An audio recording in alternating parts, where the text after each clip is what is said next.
From the inner sense of time comes the ancient poet's rhyme,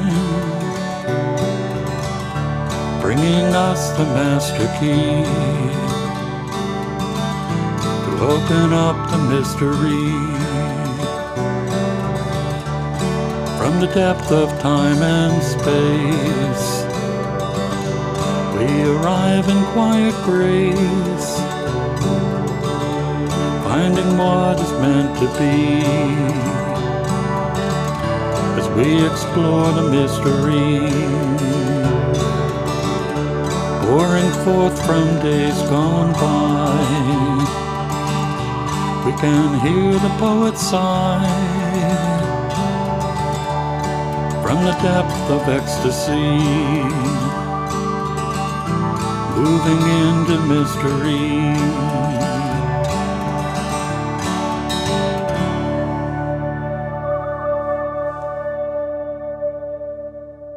Hello and welcome again to Creative Connections. I'm your host, Gary Blanchard, and today my guest is Kathy Picard, who is an author and activist.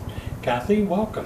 Thank you, Gary. Thank you for having me. So you have actually a couple of books to talk about, and let's start with Life with My Idiot Family, which sounds like a very funny title, but it's not at all a funny or fun book. No, it's actually my life. And as a young girl, I was sexually abused from the age of 7 till I was 17 years old. So writing this book, so many people have gone through the same footsteps that I have and being abused as a child, both men and women. But we wrote the book, and it came out in 2017. And it's a good book. It's a hard read. Going through it, writing it with my husband, Gary, and you're reliving it. Yeah. You know. And, you know, I think this is something that a lot of people don't understand sometimes. They'll say, well, why do people wait so long to come out with allegations? That's very common, Gary. The average age that a person does talk about it is 34 years old. That person has to feel confident. They have to be ready to tell their story because the perpetrators are telling them to keep quiet. Don't talk about it. Right. And, you know, I work as a therapist. And I know that sometimes people, even though they shouldn't, sometimes people even have been led to feel guilty. Yeah, you self-blame. Yeah. I personally did that. You know, I would beat myself up in my early adult years and say, why didn't I tell? Did I like it? Or my thoughts? And it's hard to tell. It really is hard to tell, and I'm one of the fortunate ones. So many have gone down the wrong paths of suicide, drugs, and alcohol, and I'm fortunate that I overcame it, I guess you could say. Right. In reading the book, you know, it sounds like you spent a lot of time trying to process it, having both good and bad experiences in therapy. Yep. I was particularly appalled when I read the part where apparently the one therapist's transcriber perhaps had been sharing your personal information with someone else. Yeah. You know, and so I think finding the right person to process it with. Absolutely. I've had a couple bad experiences, and I'm not saying all counselors are bad. Right. But through the transcribing, my personal information was divulged to an ex-boyfriend. When I called up the therapist, she said that didn't happen. Well, it did happen, and another counselor told me I needed to forget about it. And you're never going to forget about it. No. You know, but you need to find the right counselor, which I have found the right counselor. It's a male, and I see him maybe once a year, but he gets it. He understands. Mhm. And I think that is so important, that therapeutic relationship, finding the person that you connect with and feel comfortable with and safe with, Right. is a big part of it, regardless of what their therapeutic style is. Absolutely. Now, the other wonderful thing about the book, though, is that it is not just the story of your abuse, but there's two other stories. And the one has to do with your activism and helping to change the laws about statute of limitations. Yes, yes. Yeah. So I wanted to go forward. I wanted to get that justice for what was done to me as a child.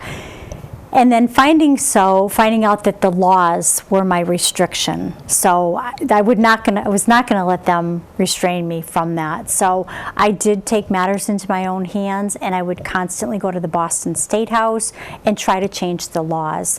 The criminal and the civil statute of limitations has been changed, and now a person for civil, you can be up to the age of 53 years old to go forward with your day in court. And that's exactly what I did. In 2015, I did have my 4-day jury trial in Springfield in federal court against my stepfather, and I won my case. And that's the third story. And we can talk about redemption or what have you, but for you it was more a matter of justice. Yes. Yes. And being heard and being acknowledged. But in reading about the trial, it really points out why sometimes people are reluctant to report, why people are reluctant to come forward. Right. A lot of the people, Gary, they will not come forward because people tell them not to, and they don't have that confidence. They're afraid, they're scared.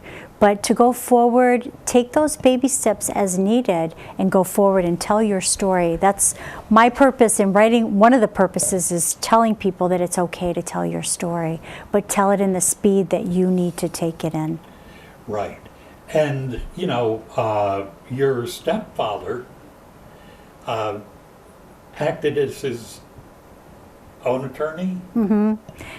And some of the questions that he would ask were, of course, downright offensive and terrible. But it's not unusual for defense lawyers in abuse cases. Right, right. And one of the things that I really wanted, Gary, was the apology, and I never got that. So much, in fact, that after the trial, he wrote a letter to the judge and said, I want this to all go away. That never happened. Yeah. And I think that is the other unfortunate thing, is that we may never get from the person what it is we want. But we have to find it within ourselves. Right. To kind of say, okay, I've accomplished what I can. You're right. And you need to self-help. Anyone going through any kind of trauma, you need to self-help for yourself, whether it's take that walk or eat that half-gallon of ice cream like I could easily do. But you need to self-help. You need to do for yourself. And if those family members in your life are not the right ones, just because you were born into that family, you can leave. You can invite friends. I have friends that are my family, and that's okay to do that. Yeah, and I think it's interesting in my mind. If I want to get an entry-level job, I have to apply for it. I have to be deemed suitable to do it, and then trained to do it. whether it be making burgers at McDonald's or being a dishwasher at a hospital as I was in my first job. To be a parent, all you need is biology. Yeah. And sadly, a lot of people are not really suited or prepared for parenthood. Right. It is a job, and it's a tough job, but you have to have that responsibility to give that child the love, education, the caring that they need. Yes, absolutely. And, you know, I think your point is important, that family is what we make it. And, you know, sadly, not everybody has a biological family that is caring and supportive. But you build that support and caring. Right, right. You also seem to have been very lucky in finding Gary. Yes. He is my soulmate, and ironically, both have the same name. Yeah. But he is my soulmate, and to write a book about your spouse's life and to know what she went through, it was hard for him. And I'm very fortunate. Yes, and he did help write the book. Yes. And you were telling me that he's at work now on a screenplay? He's working on a screenplay, so we are taking the book and he is writing the screenplay, and we're hoping to make it into a movie. And some people don't have the time to read or listen to the book on Audible, and they may enjoy seeing a movie of one's personal life, one that maybe your friend or themselves have gone through the same thing, and to see that they're not alone. Right. You know, and I think that's another important thing. Sometimes people think in order to write a memoir or an autobiographical book, you need to be famous or to have some grand achievement that, you know, you're a household name. No. But everybody's life has lessons. Yes. Yep. And I've learned a lot of lessons in doing so. But you're right. I don't have a college degree. I didn't go to college. But we were able to write a book. And, you know, I think your personal experience is what really, you know, I could write a book about the effects of sexual abuse, but I would not be able to give it that personal touch and to share that pain. Yeah. But also, again, the fact that you were able to then move on from that pain. I'm very fortunate. You know, I did have the support as a child of my Aunt Judy, who passed in 2000. My Aunt Judy was the mom that I didn't have growing up, and I had her support. And then as an adult, I kept busy. I would work 3 jobs to try to not remember what happened to me as a child. So by keeping busy, I just let it go a little bit, but then it came back. And that's why writing about it was very much healing to me, as well as making me who I am today. Right, right. Now, you went to civil court, and there was a financial award made. Yes. Did you ever see any of that money? I have not received 1 penny of the judgment money, but it's not about, Gary, the money. It's about justice, accountability, and maybe I'll never see that money, but that's okay. That's okay. Right. It's knowing that you were heard, that you were believed. Yep. Because I think sometimes people are cynical. Right. And they will say, well, you know, it's all about the money. Right. It's not. That's the last thing. And that's really why I wanted to bring that up. Because, you know, it really, that was how you were able to get justice because you could not get justice at that point Right. in the judicial, the legal Right. system. For criminal, For criminal, I couldn't exactly. get any justice there. And I do believe in civil. I do think that a perpetrator should be a registered sex offender, and they should do jail time. But that's not the case. Civil is about monetary. It's about money, and no amount of money will bring back that little girl that was sexually abused. Right, right. So you have gone on, however, to write another book. Yes, and I love you so much. That is my first children's book. I plan on writing many, but it's just so cute. My illustrator, Deb, did this by DSL. She's from the old school, but she is just truly amazing. We wrote this kid's book, and it's dedicated to Danny Croto and Molly Bish. But it's an educational book. It's trying to keep a kid safe and also letting the child know that they are loved. It's for 3 to 10-year-olds, and the book just was published on August 4th on Amazon, and it's in Barnes & Noble. You can get the book in Barnes & Noble in hardcover, and we're actually just dropped it off to Bridgeport Bindery, which you can get a special edition. The special edition is going to be a bigger book, 100-pound paper, dust jacket.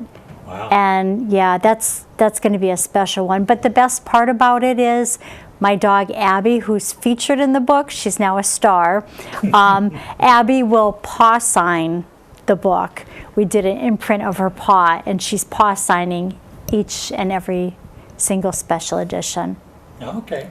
So what is I've not had a chance to look at that one. Mm-hmm. So what is the story? The story is, a lot of the kids will say, the parents or the adults will say, you need to do this, and the kids, their famous word is either no or the word why. So one of the pages is, I love you so much that I ask you to eat your vegetables. Why? So you will be healthy. I love you so much that when you go outside, sometimes I ask you to wear a coat. Why? So you'll be warm and toasty and won't catch a cold. But it's just, like I said, it's a really cute book. It's got the yellow hearts in there for COVID. And at the back of the book, the person reading the book can sign the child's name. This book was read with love and belongs to. Oh, very nice. So yeah, it's cute, and it was a fun project. It took us about 13 months to do it, and we plan on doing more books, more kids' books. And I think that that answer, the question is very natural for children. Mm-hmm. The answer I got a lot growing up was because I said so. Yeah, I've heard that too. Yes, yes, because I said so. I'm the mother. I'm the father. Right, right. Yeah. And I think that when we explain to children why we have rules, why we have things that we're asking them to do, mm-hmm. it helps them to grow, really. Yeah. And it helps them to understand the love behind the discipline. Yeah. Because discipline isn't necessarily punishment. Discipline is setting rules and boundaries. Right. But you're asking them to do certain things, pay attention in school, and then why, and it's just because that's the right thing to do, and because you love them. That's the main thing is, I never got read one single book when I was a child, and for a parent to read this book to that child, for an adult to read it, or a babysitter to read it, or a teacher to read it to her class of students, that's special. Yeah, yeah. So what prompted you to decide to write children's books? I always read the book, when I go out and do public speakings, I always read the book My Body Belongs to Me by Jill Starvisky, who's an assistant district attorney.